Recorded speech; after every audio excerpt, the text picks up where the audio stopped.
교회 핍박이 끝나고 부흥기가 찾아왔습니다. 로마 시대 교회가 심각한 박해와 핍박을 받았고 그 이후에 부흥기가 찾아온 것입니다. 그때 이단들이 벌떼처럼 일어났습니다. 이단들이 하는 말이 예수님의 신성을 부인하는 말이었습니다. 예수님이 하나님이 아니시다는 것입니다. 예수님이 하나님의 아들 되심을 부인하는 그 주장을 이단들이 일어나서 말했습니다. 그래서 초대교회 많은 성도들이요, 이단들의 그 유혹에 넘어가서 교회를 떠나는 일이 일어났습니다.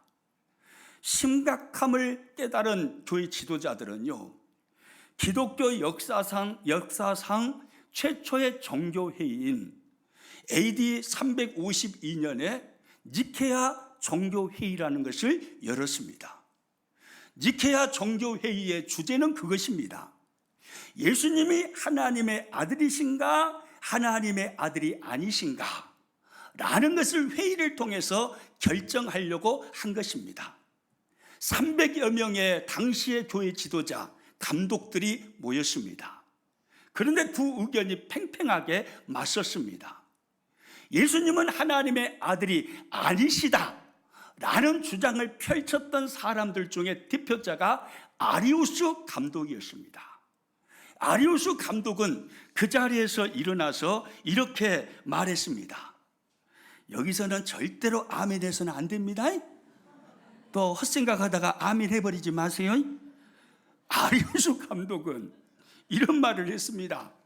만약에 예수님이 하나님의 아들이라고 한다면 이것은 하나님이 둘이라는 의미입니다.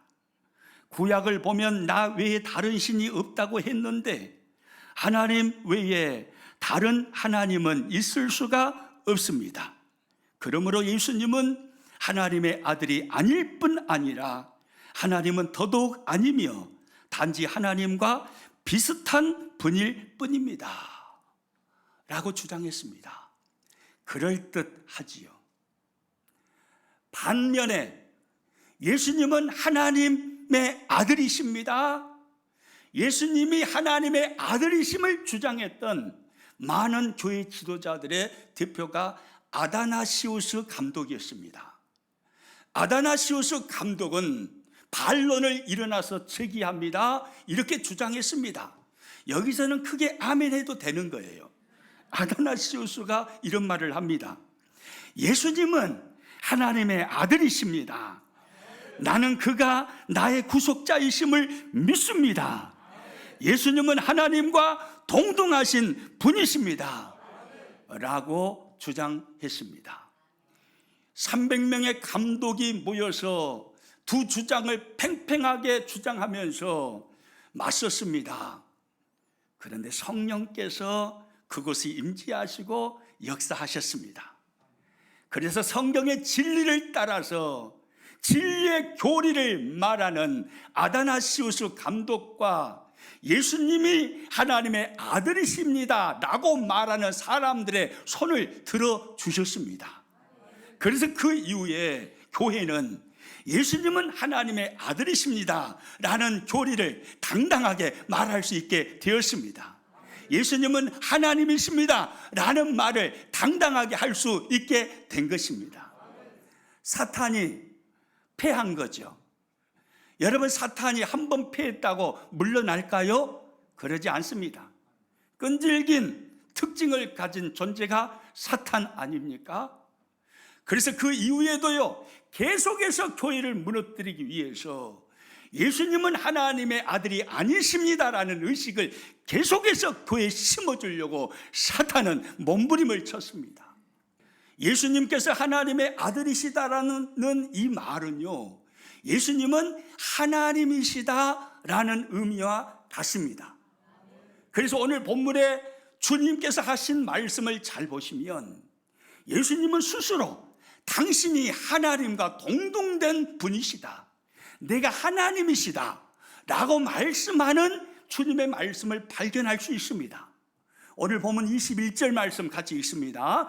아버지께서 죽은 자들을 일으켜 살리심 같이 아들도 자기가 원하는 자들을 살리느니라. 이 말씀 잘 보세요. 아버지께서, 성부 하나님 아버지께서 죽은 자들을 일으켜 살리심 같이 누구도요? 아들도. 아들이 누구죠? 예수님 자신이잖아요. 아들도, 예수님도 자기가 원하는 자들을 살리느니라. 할렐루야. 무슨 말입니까? 성부 하나님과 능력에 있어서 성자 하나님이신 예수님은 동등하시다 이 말이에요. 성부 하나님과 능력이 동등하신 분, 즉 예수님은 하나님이시다 라고 말씀하고 있는 거죠. 그리고 23절에서도 주님이 이런 말씀하셨어요. 같이 읽습니다. 이는 모든 사람으로 아버지를 공경하는 것 같이 아들을 공경하게 하려 하심이라. 아들을 공경하지 아니하는 자는 그를 보내신 아버지도 공경하지 아니하느니라. 이는 모든 사람으로 아버지를 공경하는 것 같이 누구를요? 아들을. 아들이 누구십니까? 예수님 자신이에요.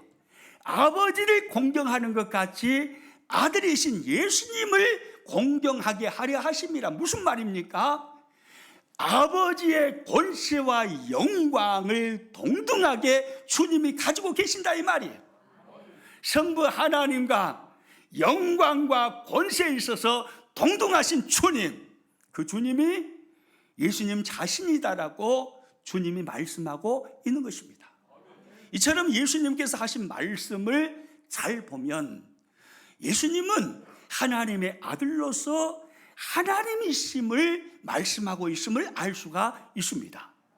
그래서요, 사도 바울은 빌립보서 2장 6절과 7절에서 이렇게 선포했습니다. 같이 한번 읽습니다.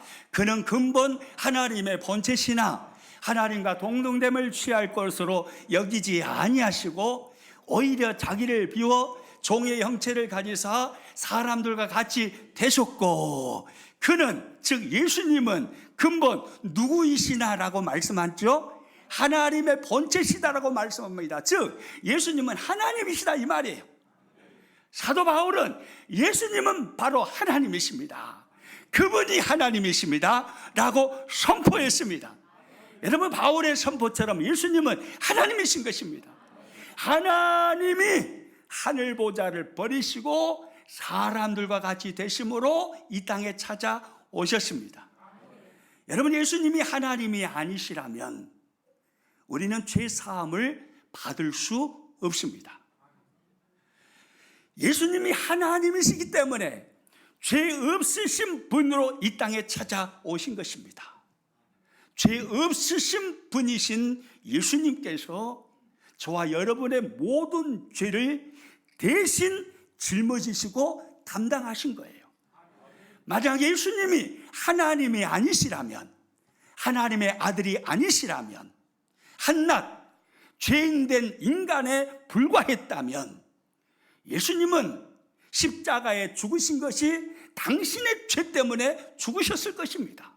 그러나 예수님이 죽으심은 그분은 하나님이시기 때문에 죄 없는 모습으로 오셔서 저와 여러분의 모든 죄를 다 긁어서 예수님 당신이 가져가신 거예요. 왜요? 죄 없으신 분이기 때문에 그렇게 할 수 있어요.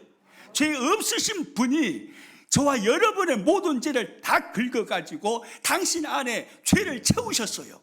그리고 그 죄를 가지고 십자가에 오르셔서 십자가에 죽으신 것입니다. 그러므로 예수님이 죽으신 것은 당신의 죄 때문입니까? 우리들의 죄 때문입니까? 우리들의 죄 때문이에요. 예수님, 그분은 죄 없는 분으로 오셨어요. 저와 여러분의 죄를 대신 짊어지시고 십자가에 죽으신 것입니다. 예수님이 하나님으로 오셨기 때문에 우리의 구주가 될 수 있는 것이고, 저와 여러분은 그분을 믿음으로 죄 사함의 은총을 받을 수 있는 것입니다.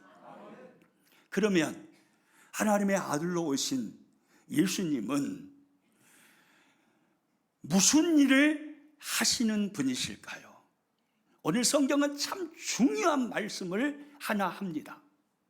예수님께서 하나님의 아들로 이 땅에 오셨는데 그분이 하시는 일, 장차 하실 일, 대단히 중요한 한 가지를 오늘 성경이 말씀합니다. 그것은 바로 세상을 심판하는 일을 하십니다. 따라서 합니다. 예수님은 세상을 심판하는 일을 하십니다. 아멘입니까? 성부 하나님께서 성자 하나님이신 예수님께 위임하신 일이 바로 이 일이에요.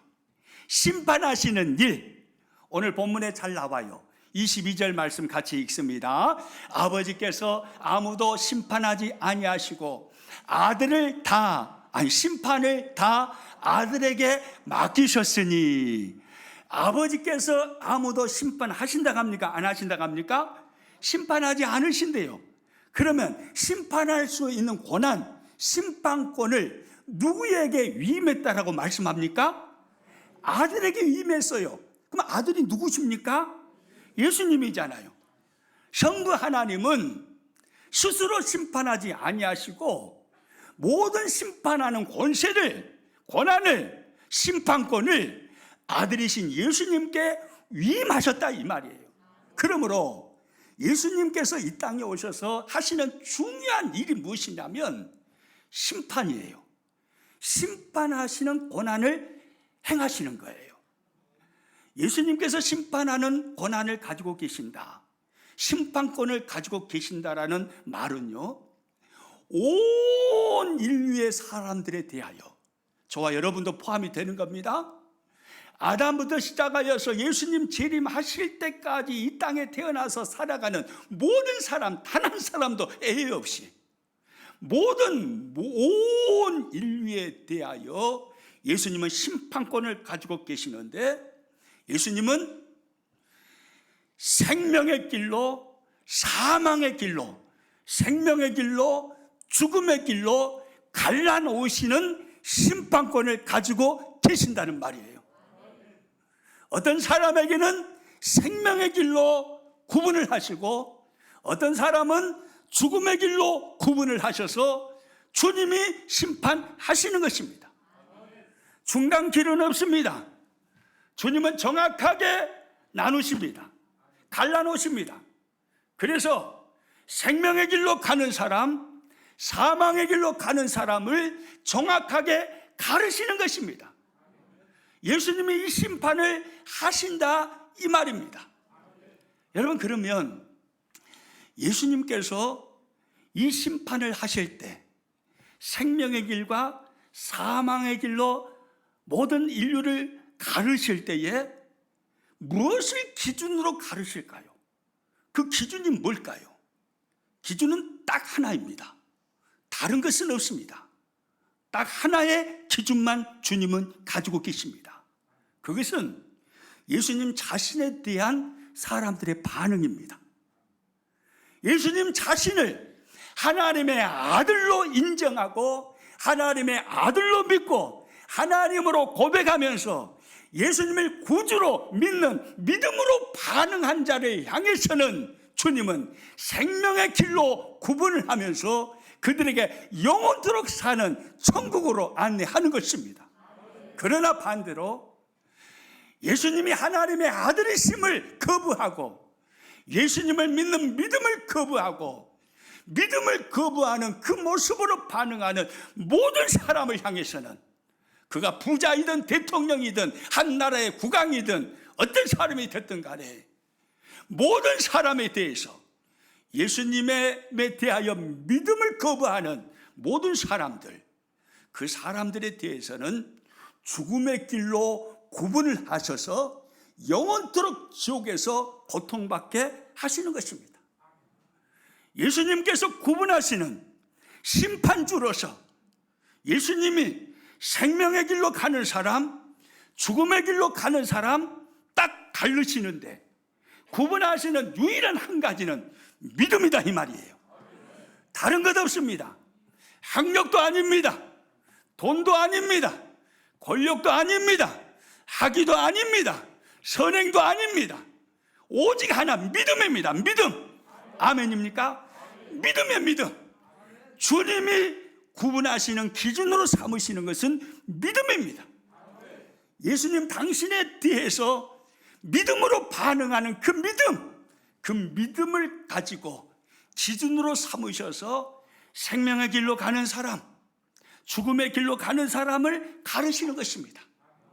그래서요, 사도 요한은요, 요한일서 5장 12절에서 이런 말씀을 했어요. 같이 한번 읽습니다. 아들이 있는 자에게는 생명이 있고 하나님의 아들이 없는 자에게는 생명이 없느니라. 대단히 중요한 말씀입니다. 누구에게는 생명이 있다라고 말합니까? 아들이 있는 자입니다. 아들이 누굽니까? 하나님의 아들이신 예수님이에요. 예수님이 있는 자에게는 무엇이 있어요? 생명이 있어요. 반대로 누구에게는 생명이 없다고 그럽니까? 하나님의 아들이 없는 자에게는 생명이 없느니라. 주님 말씀하십니다. 예수님에 대해서 믿음으로 반응하지 아니하여서 하나님의 아들이신 예수님이 그의 심령 속에 없는 사람은 생명이 없다 이 말이에요. 그를 향해서는 심판주이신 주님이 죽음의 길로 안내를 하시는 겁니다. 그러나 예수님을 향해서 하나님의 아들로 인정하고 하나님이시라고 고백하며 예수님은 나의 구주가 되십니다, 내 인생의 주인이 되십니다 라는 믿음으로 반응하는 모든 사람들을 향해서는 주님은 생명의 길로 인도하시며 그에게 영원한 천국을 주시는 것입니다. 아멘이죠. 그런데요, 이 말씀 잘 봐보세요. 대단히 중요한 의미의 내용이 나와요. 여기 요한일서 5장 12절 말씀을 잘 보시면요, 아들이 있는 자에게는 생명이 있을 것이다 라고 말합니까? 있다라고 말합니까? 있다라고 말하죠. 아들이 이미 믿음으로 반응해서 아들을 심령 속에 영접하여 모시고 있는 사람, 이 사람에게는 장차 생명이 있을 것이다 이렇게 주님 말씀하지 않으셨어요. 이미 생명이 있다라고 말씀하신 거예요. 아들이신 예수님을 믿음으로 고백하는 순간에 이미 그에게 생명이 시작된 것입니다. 하나님의 생명이 약동하기를 시작한 것입니다. 생명의 역사, 생명의 능력, 생명의 은혜는 죽어서 천국에서만 누리는 게 아니다 이 말이에요. 이 땅에서 예수님을 믿는 순간에 이미 생명의 역사가 그에게 일어나기를 시작하는 것입니다. 아멘이죠. 대단히 중요한 말씀이에요. 이 말씀을요, 오늘 본문에서도 주님이 하셔요. 오늘 본문 24절 말씀 같이 읽어봅니다. 내가 진실로 진실로 너희에게 이르노니 내 말을 듣고 또 나 보내신 이를 믿는 자는 영생을 얻었고 심판에 이르지 아니하나니 사망에서 생명으로 옮겼느니라. 할렐루야. 이 말씀도 잘 봐보세요. 주님의 말씀하십니다. 내 말을 듣고 또 나 보내신 이를 믿는 자는 영생을 얻을 것이다 라고 말씀하셨나요? 얻었다라고 말씀하셨나요? 얻었다, 과거형입니다. 이미 얻었다 이 말이에요. 예수님을 향해서 믿음으로 반응한 모든 사람은 이미 영원한 생명, 영생을 얻고 산다 이 말이에요. 영생이 이미 그의 가슴속에 심령 안에 있는 것입니다. 그리고 사망에서 생명으로 옮길 것이다 라고 말씀했나요? 옮겼다라고 말씀했나요? 옮겼다. 이미 사망에서 생명으로 옮겼다 이 말입니다. 그러므로 오늘날 예수님을 믿는 사람들 심령 안에는 하나님의 생명이 있는 것입니다. 하나님의 역사가 있는 것입니다. 하나님의 은혜가 있는 것입니다. 하나님의 기적이 일어나는 것입니다. 예수님을 믿음으로 반응하여서 아들을 모신 자는 그에게 영생이 있는 것입니다. 죽어서만 누리는 게 아닙니다. 이 땅에서 누리는 거예요. 그러기에 우리는요, 다윗처럼요, 사망의 음침한 골짜기의 홍대가 있는다 할지라도 거기에서도 평안을 잃지 않는 거예요. 우리 중에는요, 영생의 기쁨을 충만하게 누리며 신앙생활 하시는 분들이 있습니다. 가진 것은 아무것도 없어도 천사같이 밝은 얼굴을 가지고 환한 미소를 지으며 하나님을 찬송하며 하나님을 경배하며 하나님을 예배하는 사람이 있습니다. 무엇이 그를 그렇게 만들까요? 그의 가슴 속에 뛰고 있는 예수님의 생명인 것입니다. 영원한 생명, 영생이 그에게 있기 때문에 예수님의 생명을 누리는 삶의 모습이 그렇게 나타나고 있는 것입니다. 아멘입니까? 사람들은 흔히요, 영생과 멸망을 이야기하면 농담으로 여깁니다. 영생이 있습니다. 생명이 있습니다. 죽음이 있습니다. 멸망이 있습니다. 천국이 있습니다. 지옥이 있습니다. 말을 하면 농담으로 여깁니다. 설마요, 그럴 리가요. 아이고, 죽으면 끝이지요.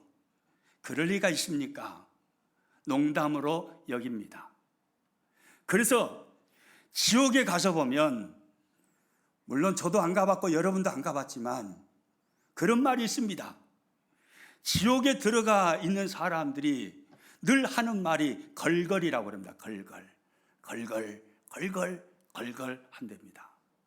무슨 말이냐면, 아이고, 세상에 살아있을 때, 이웃이 찾아와서 전도할 때, 예수님 믿으라고 할 때, 예수님 믿을 걸, 예수님 믿을 걸, 걸. 친구가 나에게 찾아와서 예수님 좀 믿어라, 예수님 믿고 천국 가자, 예수님 믿고 생명의 은혜 누리자 할 때, 그때 예수님 믿을 걸, 걸. 아내가 나에게 말하면서 여보 예수님 믿으십시다. 남편이 나에게 말하면서 여보 예수님 믿으십시다. 부모가 자녀에게 말하면서 얘들아 예수님 믿자, 예수님 믿자, 예수님 믿고 신앙생활하며 교회 다니자 라고 할 때, 자녀가 또 부모님을 향해서 엄마 아빠 예수님 믿으셔야 합니다, 예수님 믿어야 돼요, 예수님 믿으셔야 합니다 할 때, 그때 예수님 믿을 걸, 걸걸걸. 지옥에서 들려오는 소리는요, 걸걸걸 이 소리라고 그럽니다. 여러분, 예수님이요 심판주로 오셔서 정확하게 하나님께로부터 위임받은 심판권을 행사하실 것입니다. 그래서 정확하게 가르칠 것입니다. 생명의 길로 가는 사람들, 죽음의 길로 가는 사람들, 정확하게 주님이 심판권을 행사하심으로 정확하게 가르칠 것입니다. 그 중간은 없습니다. 생명의 길로 선택을 받은 사람은 천국으로 직행하는 거예요. 죽음의 길로 선택을 받은 사람은 지옥으로 직행하는 것입니다. 중간은 없습니다. 천국과 지옥이 있다 이 말이에요. 믿으시기 바랍니다. 천국과 지옥이 있습니다. 주님이 심판을 행하실 때 기준은 딱 하나입니다. 뭐라고요? 믿음입니다. 다른 것 없습니다. 수조 원의 재산을 모았더니 나에게 생명의 길을 주셨다. 노, 없습니다. 권력을 취해서 대통령 자리까지 올랐더니 나에게 생명의 길을 주셨다. 노, 없습니다. 가난해도 괜찮아요. 못 배워도 괜찮아요. 병들어도 괜찮아요. 그러나 믿음이 있다면, 예수님에 대하여 믿음으로 반응한다면 그것이 유일한 기준이 되는 겁니다.